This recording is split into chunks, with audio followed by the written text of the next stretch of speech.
The watering down of Labour's New Deal for workers has understandably, and quite rightly, led to howls of protest from trade union leaders. When looking at some of the amendments to Labour's New Deal for workers, it's very easy to see why. The first point, banning fire and rehire.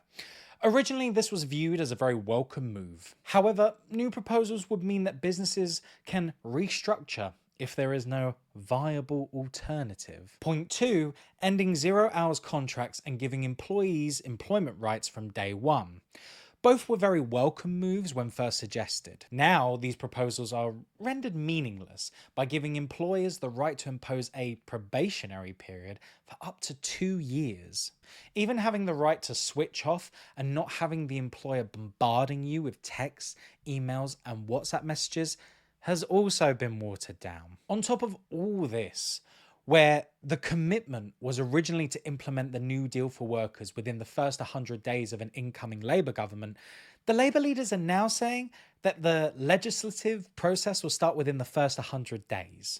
So, what that means is it could take years to get virtually meaningless legislation on workers' rights onto the statute book if things remain the same. Sharon Graham, the General Secretary of Unite, the biggest affiliate to the Labour Party, has described this as a rowback on the rowback. She has said that a red line has now been crossed. If those fine words aren't just empty rhetoric, it is clear that a high profile and united political campaign by the affiliated unions is urgently needed. And if Sharon Graham means what she says, then the campaign has to begin with Unite, through the trade unions, and outside the trade unions if necessary. The demand should be quite simple.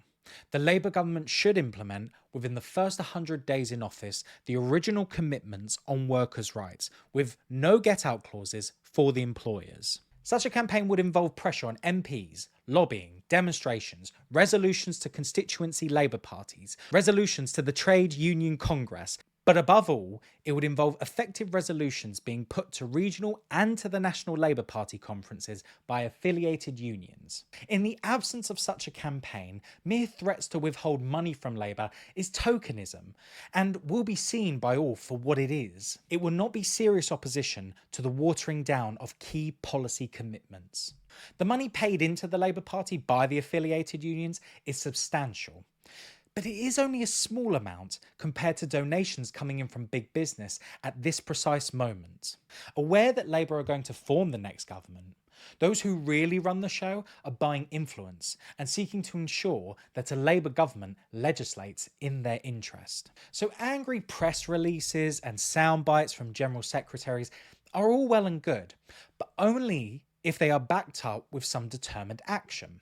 Isolated threats to withhold funding are superficial and divert energy from the urgent task of building a united political campaign.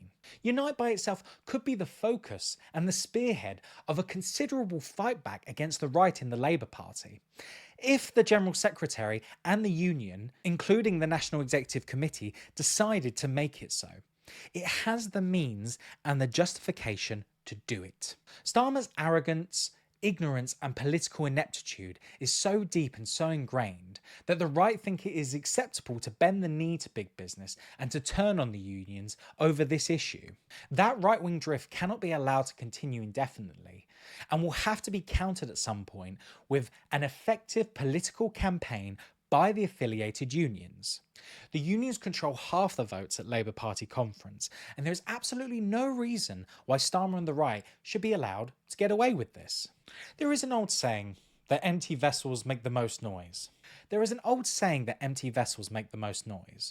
Are our union leaders serious about challenging this abandonment of a key plank in Labour's policy platform?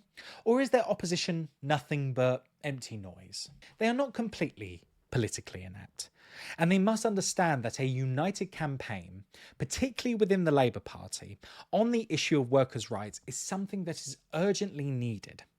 If such a campaign is not conducted, It is not because the trade unions do not have the capacity or the means, it signifies that they do not have the will.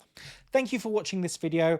If you're new here, please subscribe to the Left Horizons YouTube channel. Make sure you subscribe to our newsletter at www.lefthorizons.com. Leave a comment if you agree, disagree, we want to hear your thoughts. Ding that bell for notifications, and we'll see you next time.